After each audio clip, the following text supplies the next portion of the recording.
How is it going, everybody? My name is Copyright, and today we are gonna look at a special deck, a day and night cycle deck. And up front, this video or this deck tech will be a little bit different because I prepared for you some clips to show you, to explain you some techniques. Because this deck looks maybe really simple, but it has so much possibilities and so much different options in every turn. It makes each game that you are playing very unique. And if you are a good player or consider yourself a good player, definitely give it a try. I will show you at the end of the gameplay my win rate with this deck, but I think if you are a good player, you can reach even higher numbers than I did, because also me does some mistakes or do some mistakes, especially depends on the day. Sometimes I have a really good day where I play flawless and my brain just function like magic needs, and sometimes I'm just like brain dead and just need to play mono white to go straight forward and to win more. But this deck has so much different possibilities, and I think day-night cycle in general, it looks really simple, but to be honest, it's a really deep implication of a technique to play something, because a lot of cards and a lot of implications that we have here are really, let's say, synergistic in each other, but also with each other, if I explain it right. But I think I will show you that's the best in the clip. So I prepared for you a small scenario I will go through after, so we will jump later into the media player, and I will play you some clips with some explanations what I mean after we go shortly through the deck, because the deck itself, if I would explain it on hand of my knowledge, it will just take ages. This is why with video clips I think it's much easier. And as somebody in my Discord already said, some people are visual learners, so this will maybe help you to understand what I mean with some different techniques. Up front, you see maybe we have here one Sunstake Phoenix for 4 mana, and this is a really crucial creature. If you have more of it, definitely add 2 or 3. I would run 3 of them and maybe cut some other things like Ill Templar and maybe one of Kabira's Takedown, right? Because Kabira's Takedown not always have a target, but definitely if you have more, add more. I have only 2, and I don't want to spend my Mythic Wild card, because you see I have only 1 left, to prepare it for this deck. Even if this deck is really interesting, and I have, I think, already over 20 games with it, because every game is just unique. But let's jump shortly through. Let's get this man lens out of the, or shock or damage lens out of the way, so it's easier to understand. So day-night cycle in general, keep it in mind, this is where the whole deck build around. We want to have the possibility to reach extra power with our cycle of between day and night. And this is what this deck does. In general, these creatures, if you see at this deck, it may be 7 out of 10, but as soon as we start implicating day and night cycle, it will be a 9 out of 10 at least, because this deck start getting really crazy. You will see later in the clips, and I hope when we go to gameplay part, you will see it there too. So let's start here off. Initiate, of course, amazing creature, and Paladin class. Paladin class has a good synergy here, but also pretty good draw rate for one-off, because we can enable the night cycle without playing anything, but also not keeping up our mana for nothing. Then Kabira Takedown, a good instant, but also a shock land, let's say, or a damage land that we can use against aggressive matchups. Lumi, the best 2-drop in the game, and Talia, also currently the best 2-drop. I will not run 4 of, because you see we have ourselves maybe some instant sorcerers or non-creature spells, but 3 of I found it really nice. And it's a good application against mono green, but also against more controlish type of decks that makes it a little bit more expensive. Stance, amazing instant, cannot force it more enough. More than 2 I will not take. If you force, or if you face a lot of mono green decks, then you can maybe take more, but I usually love how it runs with 2, and it has a nice synergy with our Ill Temper. You see, maybe we'll run the Ill Temper, and who doesn't know that the Ill Temper has a endless combo in it, and we implicated here a little bit with Fire of Ignition and with a Spike Field Hazard. These 3 cards, if you have it in the hand, you can gain endless life, or if you have 4 mana open. How it works, basically, Ill Temper is also a really nice day-night cycle creature, but I think by now the most people of you should already know it. It's a pretty weak card on itself, 4 mana for a 3/3, and if it's night it's a 4 mana for 4, but whenever it deals damage, it deals that much damage to any target. So against control it's really good. If they try to remove it, against creature matchups, it is really good to control the board. So versatile creature, but the endless combo here is if you put Ignition Fire on the Ill Templar, Ill Loner, I call him always Loner. If you put Ignition Fire, he gets Indestructible and Lifelink and Vigilance and other things from Angelic Fire Ignition. And if you shock it with Spikefield Hazard, so you deal 1 damage to Loner, you can point the 1 damage constantly on the Ill Loner, so you constantly gain 1 life. So against some matchups you can just, I don't know, gain 200 life, 300 life, whatever your client let you. In paper, this combo is much easier than in arena, but who cares, right? This combo I don't use often. I used it once and my opponent conceded after I pointed like 20 life to myself. He understood that I can gain life as much as I want and the opponent just conceded the game. But you can also just gain, I don't know, 40 life if you think, okay, 40 is enough to win this game, and then just go next, right? So this is the small combo here. Then, of course, one of the most important creatures is Brutal Cathar between day and night cycle, because when he enters on a daytime, you can exile something, and on the nighttime, you can, he has a ward, pay 3 life, so against control, it's really annoying to bounce or to do anything. And this is the cool part of it. And also he becomes bigger to grow or hopefully initiate. Sometimes it comes up. It's really, really helpful that he's suddenly a 3/3. So this is also maybe a nice implication. But he is one of the best creatures we have here, not only against other creature matchups, but also against control. You will see maybe in gameplay part where he just really, really difficult to deal with. Sunrise Cavalier, also amazing card, especially in our combination with our 4-drop. And this is... let's take Showdown of the Skandinavia Blade Historian. He gives everything that is attacking double strike, and Cavalier has haste and trample and can put 1/1 counters on everything whenever it becomes day or night. And here is a really important thing. Not only the Cavalier has it, but also the Phoenix has it, and nothing else. I think there is another card that had the same implication, but this warding is really important. This is what makes this deck really complicated to play. It says if it's neither day or night, it becomes day as Sunrise Cavalier enters the battlefield. So this is where it becomes a little bit of brain fuck, right? Because if it's night, right, you play your Brutal Cathar and it's night. So to become day, you need to actually play two spells, right? So if it's night, Brutal Cathar come in as a 3/3 first striker. And then if you play after Brutal Cathar, you play Sunrise Cavalier, it instantly turns into daytime, because he says neither day or night, it becomes day. So instantly when he turns into it, you can exile something. This can maybe play around because a lot of people forget about these things. And then the people say, I had an opponent who oopsed me because I played a Moonrage Brute as a 3/3 with Ward, and my opponent had Hullbreaker. So he didn't did anything because I think he had a bounce or a counter spell or whatever, right? But he didn't do anything. And then when I played Sunrise Cavalier, he also let it happen, right? And he oopsed me. But when he enters the battlefield, it turns to day, and Brutal Cathar instantly point the creature that you want to exile, so you can exile something. So this is maybe a sequence that a lot of people don't understand or don't think about it, that it becomes day as soon as this creature enters the battlefield, or as soon the Phoenix. He said, again, the Phoenix has the same text. If there is night, it became day as soon as the Phoenix enters the battlefield. It has also some implications with our Celestus, because it's the same thing. If it's day or night, it becomes day. And again, if it day or night, if it becomes day or night, depends what it was, you can draw a card and discard a card. This has also a nice implication, because we can bring our Phoenix for 2 mana back when it was a night time. For example, return to night, because whenever day becomes night or night becomes day, you may pay 2, so 1 in generic and 1 red, and return Phoenix from the graveyard to the battlefield tapped. And when he enters the battlefield, so let's say it becomes night, you pay the 2 mana, he enters the battlefield, it becomes day, right? So Celestus draws you again cards, Brutal Cathar triggers again everything, Sunrise gets again, can put counters whenever he wants. So this is the complicated part of all this day-night synergy, and I myself confuse sometimes with it, but the games are really, really versatile. I think every game I played so far was different, and this is what makes this game cool.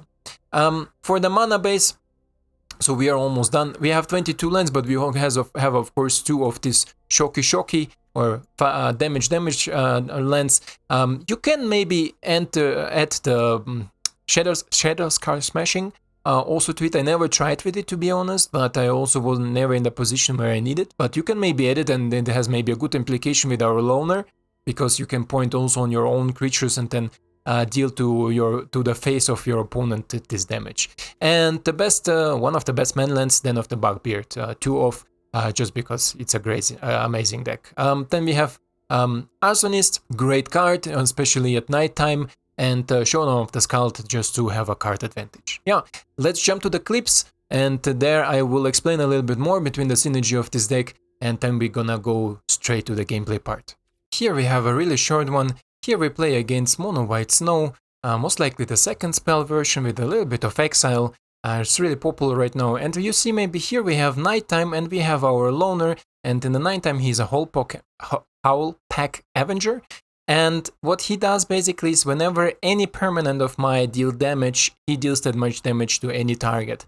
So here we brought the opponent to the situation where he is or forced to attack, because I just played my Avenger, and he's basically or forced to attack or he will die next turn because I will attack, and doesn't matter what happens, he will, let's say, forced to block it or deal damage somehow. And this is, let's play it shortly. I mean, opponent here, it's a pretty nice board, but who cares if he is dead already because he's on 4 life. I block here, of course, with Avenger. I don't care about this for damage. I could block also here with Initiated. That will be overkill. It doesn't really matter, but this is what I mean in nighttime, that we should keep it nighttime to just have the advantage. So opponent goes in with Spirit. We receive the damage, and as soon as the Avenger received the 4 damage from the creature, we can point it at his face, and then it's a GG. Let's check the next clip out.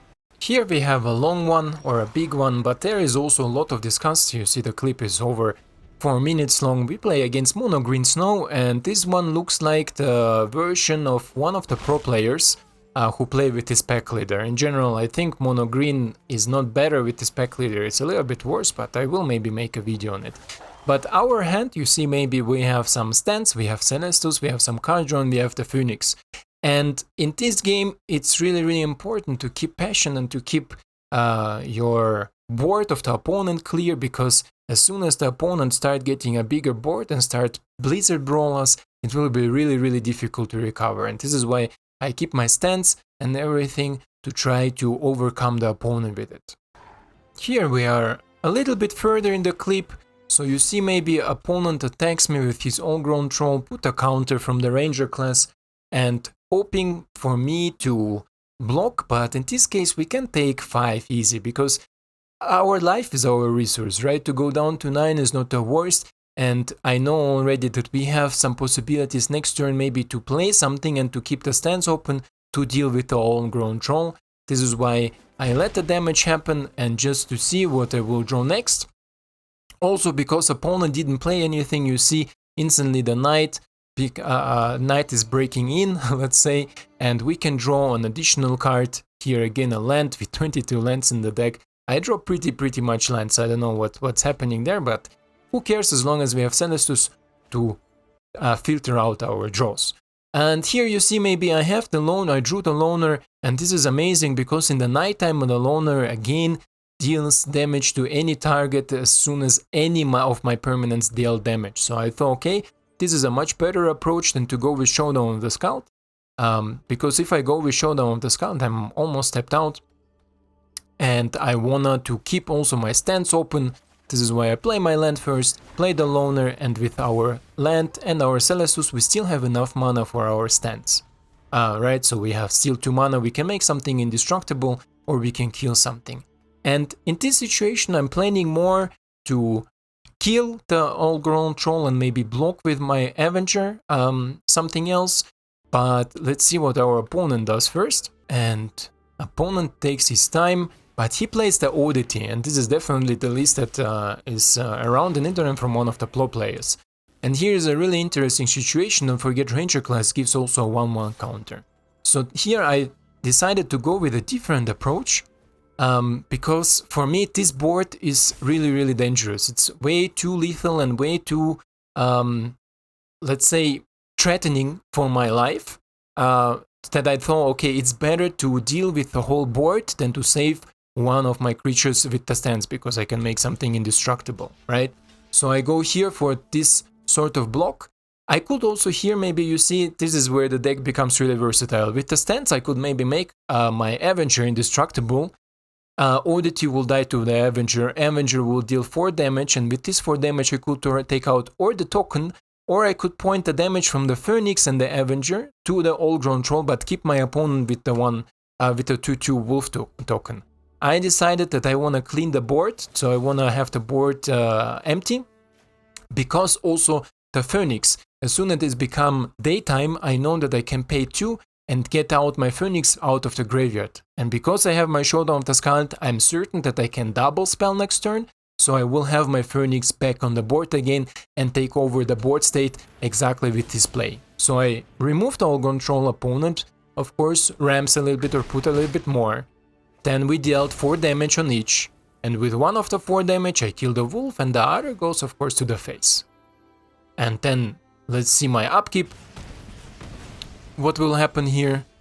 We draw hopeful initiate, and in this situation I already know, okay, I can double spell and bring my Phoenix back, but let's first see what our showdown will hit, because we still can play our land and our stuffs. And this is a really good hit. 2 lands is maybe not the best, but we have our double spell, so next turn, if it's now become daytime, you will see it become daytime shortly. I know, I can filter out my decks again, so I can filter out maybe the land, take action here, another land, we don't need it again, 22 lands in the deck, and we can bring back the Phoenix. And boom, in one turn, because of the day-night cycle, we took over the board state, we have 2 creatures, we will get bigger with our Showdown of the Skald, and from here on opponent has a really hard, because if he, as I show it here, if he now pumps the all-grown troll, I can take him away with Brutal Cathar, and I can even force it to the night with my Celestus. So opponent has another ranger class,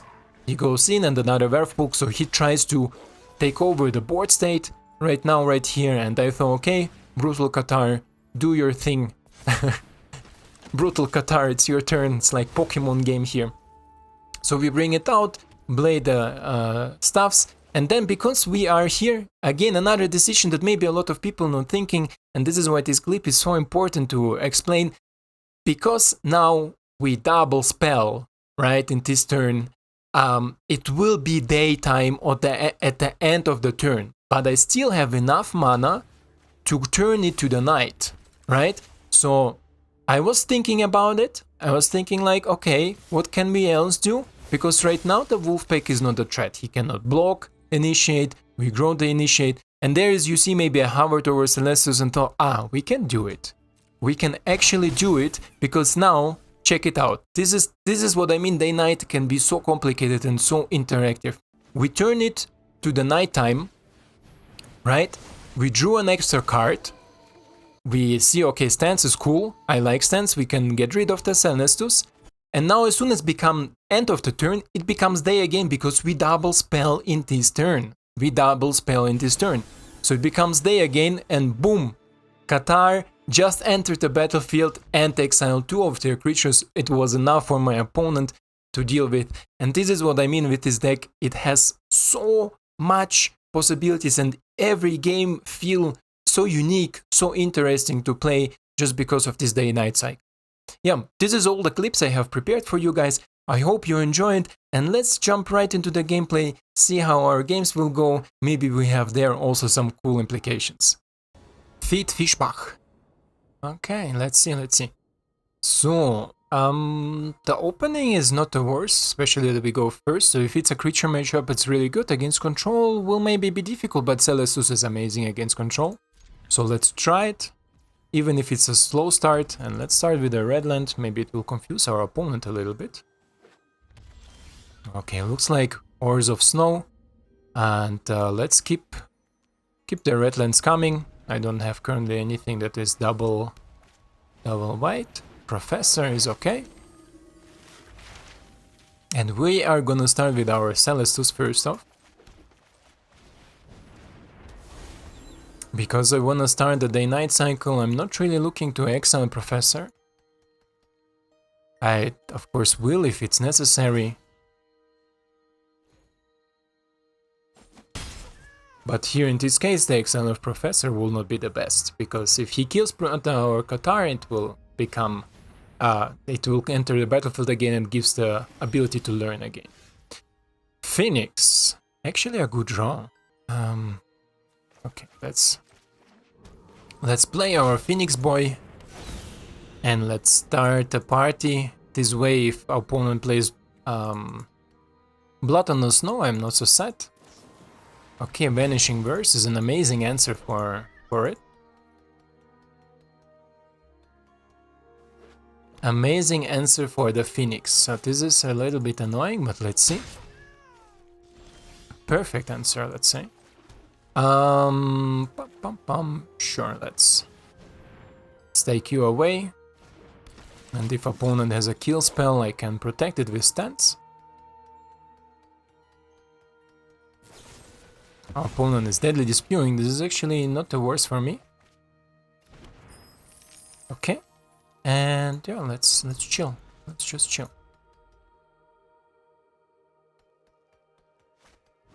Okay, opponent plays another Professor. That's okay. Don't forget, next turn we can use the Celestus to make it night so we can attack. Okay, an opponent wants to exile it. The opponent has even enough mana to exile it. Okay. That's okay. I have another one. Oh, a third one even, okay. Let's play you as a red source. Let's play you. And then I think we turn it instantly to the knight, so it's not such an easy target. Take action. We don't need more lands. So let's keep it knight. Now he is a little bit more difficult to interact, but opponent maybe run Blood on the Snow. Okay, another Professor. Not the worst. If opponent double spells, I will exile one of it.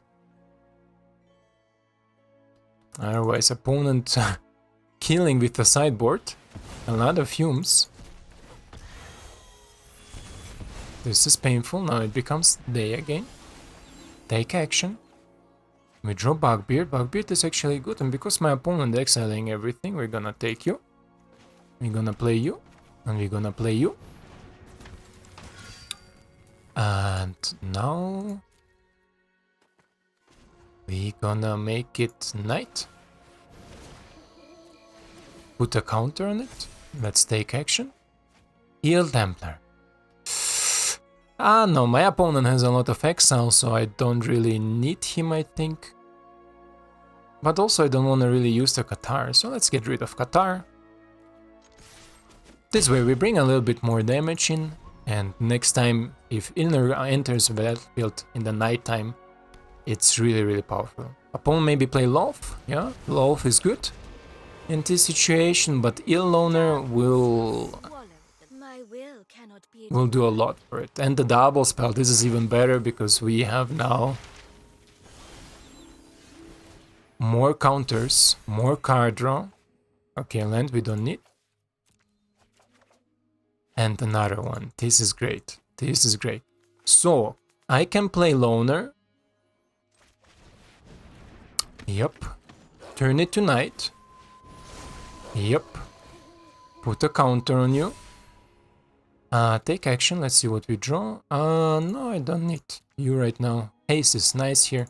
And we go, of course, to the face of opponent. If opponent blocks, it will die. Otherwise, opponent takes 9. Of course, he can exile now, my Avenger. But this is the life, right? And if I kill a Loth, the problem is here. Oh, opponent is not happy with my creatures here. But okay. If I kill Loth, he will Blood on the Snow me and get Loth back. I don't want this from happening. Fischbach. And yeah. Let's see how we perform against Ores of Snow deck. They are really uncommon. I said it already yesterday in some comments. Some people commented on my humans. I adapted my humans a little bit. Oh, this is actually really good. Double spell again. I commented, I said already, I adapted my humans, Celestia humans that were so successful for me, adapted a little bit to the meta because these Ores of Snow and Ores of Control in general become really popular. They have a lot of mid hooks right now, but also a lot of other things that are really painful.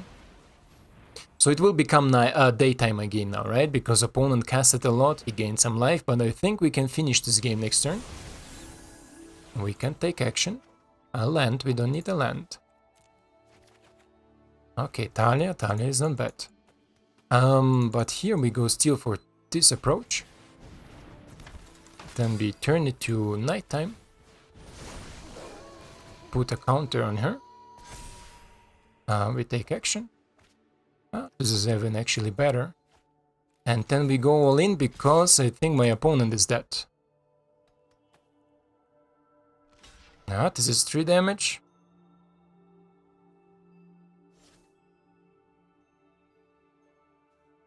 Depends on what my opponent wants to do, right? Because right now we are looking at lethal attack. This is even more damage. I don't know why my opponent blocked it like this, but okay. I think he's still dead, right? This is 4, and this is 7, 8, right? Oh, it's even 9, 10. It's even more. My math is a little bit off at morning. Still drinking my coffee, by the way, so if you're wondering.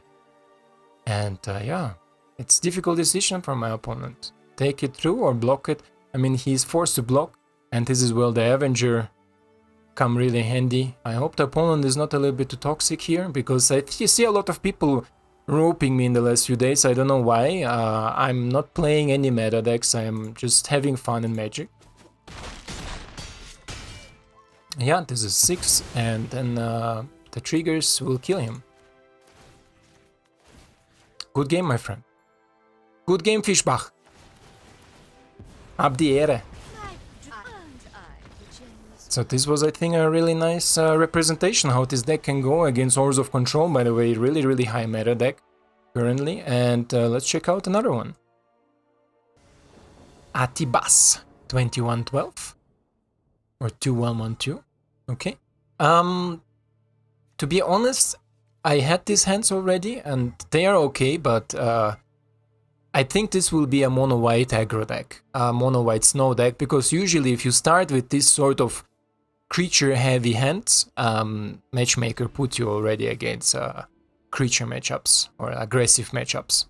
Maybe it could be mono green, but we will see. Most likely mono white exile, snow exile. I think this is the most I forced where I had Talia and initiated my opening hand. Oh no, it's a blue hand. Okay, blue is good, let's go as mono white, I think, right? Opponent may... Oh, he has Fading Hope, definitely. Oh no, Consider. Okay, Consider is not bad. This could be a Hullbreaker or a Liar deck. Let's see how it goes here.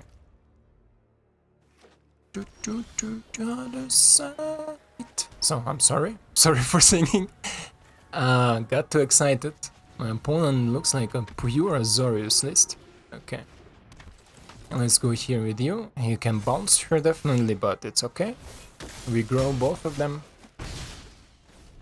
Next turn, this initiate grows another initiate, and we have double strike. Oh, this is even... I'm not even mad about it. Another red source, another U. And I put the counter here, and we go all in. This is a really aggressive start. Oh, Atibas. Okay, Atibas had enough. A really aggressive start. And you see also this deck is capable of this sort of starts, right? Depends on the hand. Of course, it was not the best representation, but I think it was this Azorius control with a lot of sweepers and a lot of this spell, Sunset Drivery, to keep them alive. But yeah, we were just a little bit too fast. Let's check out another one. Rainy PZ? Maybe Polish? Rainy? Who knows? Maybe something else. Again, you see? Exactly like in the previous game, we have Initiate and Tali in the hand, also Lumi here instead of Templar we had the double strike guy, the duty. So yeah, let's keep it. Let's see what we are facing. But mostly when I had this hand, it was some aggressive matchups. Last game it was controlish matchup. And opponent mono white exile. No, is it? Okay, interesting. So now you see if we have these hands, most likely something something on the controlish side. If it will be an aggro deck, I will play okay, Rennie. You see, sometimes Talia just takes it over. So let's check another one out. It goes too good. Way too good, guys. No decision to make. No decision to make. Kemas. Kemas. What's wrong with this game? Look at this. It's the third game in the row I have this opening. Initiate, Lumi, Talia. Just the 4-drop is different. What the fuck is going on? Oh, this game. Guys, this is what I call consistency. Consistency. This is the YouTuber privilege, right? Like a streamer privilege, but here is a YouTuber privilege. It's the same hand, literally just the 4-drop always changes. 2 white lands, 1 red, and then Lumi with Talia. Again a control deck. Okay, let's go with Talia again. If he quits again, I'm gonna pee myself, man. Oh, Jesus. Okay, another red. Maybe he can kill Talia now. No, he plays deck. Oh, God. Ah, che chiste. Diabla fitta. What is going on here? Let's go higher and higher. By the way, here we need to take care of Cinderclasm. Next turn he can make Cinderclasm for 1 and kill our Lumi. Aye. The fuck? Kemas, I'm sorry. And it's the third in the row, a third control deck in the row. Ah, this game is just so rigged. Just so rigged. And you see, maybe our spells cost now more with Talia, but I think our opponent will try to deal with Talia. So let's go. Let's go with Trample forward. Opponent has maybe a bounce spell. Ah, Jesus. That's so funny.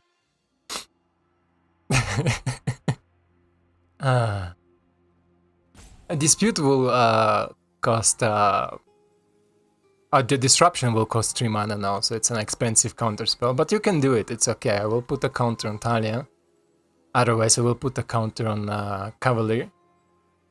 And we kick off the day-night cycle. That is also really good here. Okay. Opponent maybe bounce it. Fading Hope for 2. Will be okay.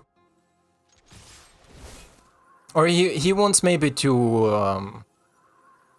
how it calls? Cinderclasm for 4. So it will kill Talia and Lumi. And let's see, next turn, if he doesn't play anything, it will be good for my Cavalier. He can grow. Dragon's Fire, painful. 3 mana Dragon's Fire. But it's okay. It makes my showdown. So actually opponent played into my showdown. And if opponent does nothing, of course, I put the counters first around and then we will go in. Right now I'm interested to bring my Sunrise a little bit out of reach of Battle of Frost and Fire. It deals 4 damage to everything. And then we can start Pump Lumi for Cinderclasm.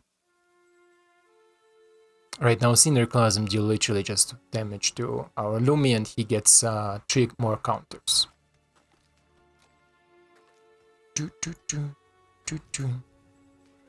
If opponent spends some mana while attacking and everything, I will play of course Showdown of the Skull.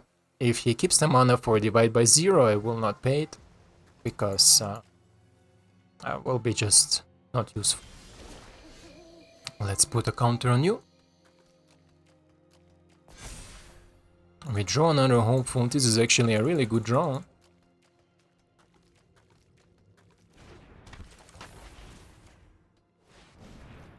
This is a good draw. Maybe Divide by 0 on Angelic fire or divide by 0, I'm hopeful.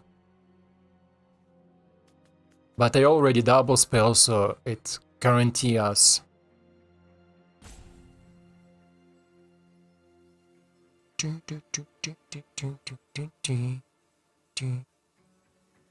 Gemas.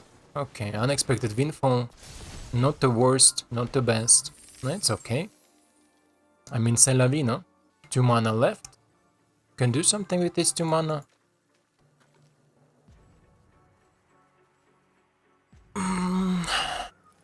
Let's see, he drew maybe a bounce spell. Fading Hope will be here. Syncopate, okay. But Syncopate is not the worst. And you're gonna kill what? Okay. Reasonable, reasonable. And we are going in, of course. There's a lot of damage, my friend. Next turn, when it becomes daytime, we bring Initiate out of the reach of the instant and sorceries from our dragon here. Looks like he's in dragon, no? Maybe he has... what is his name? Goldspan? I already forget it. He got a little bit under the wheels with all these easy turns, but Goldspan Dragon is still a really powerful card. In both aggro matchups, but also in control decks, he's really, really good. By the way, I'm planning to make a control deck for tomorrow. A really interesting one, also with a little bit of dragons. Oh, my friend, you need to draw a lot of instances here to deal with the sunrise. So he needs a land, and even if he divide by 0, it's not enough. He needs to Fading Hope. Maybe he Fading Hope Initiate. Then he deals here again, and then for 1 mana he can maybe this Exile spell. That is a land, and also Exile spell. Let's see, Kemas. 3 life left. Yeah, next turn we will see what I will draw with our showdown.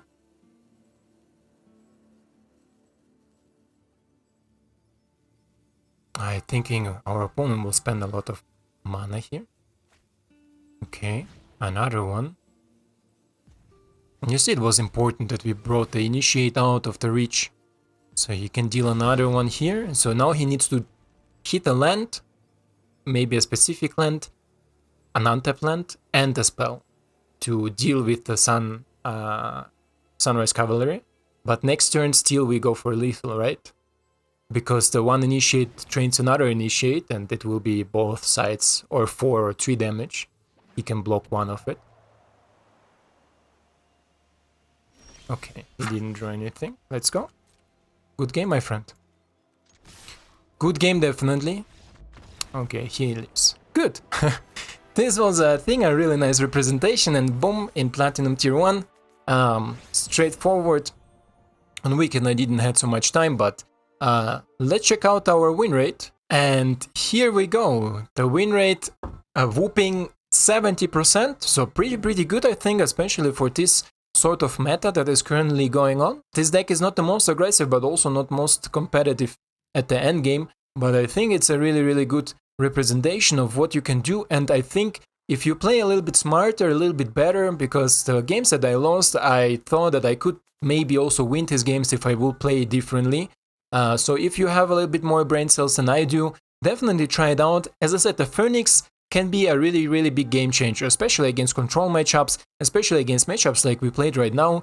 Here against the Easy Dragon deck, he has 4 power, so he can block all these annoying dragons, but he can also attack in them, and you can constantly bring him back. So Phoenix is a really cool card. Otherwise, yeah, today will be a small video that I also will make. It will be maybe like 15 minutes. A really cool video, I think, really interesting. I think some of you will enjoy it, so stay tuned. And if you are not subscribed, please subscribe to my channel, support it. I really appreciate it, and yeah, and I hope to see you in the next one. Ciao!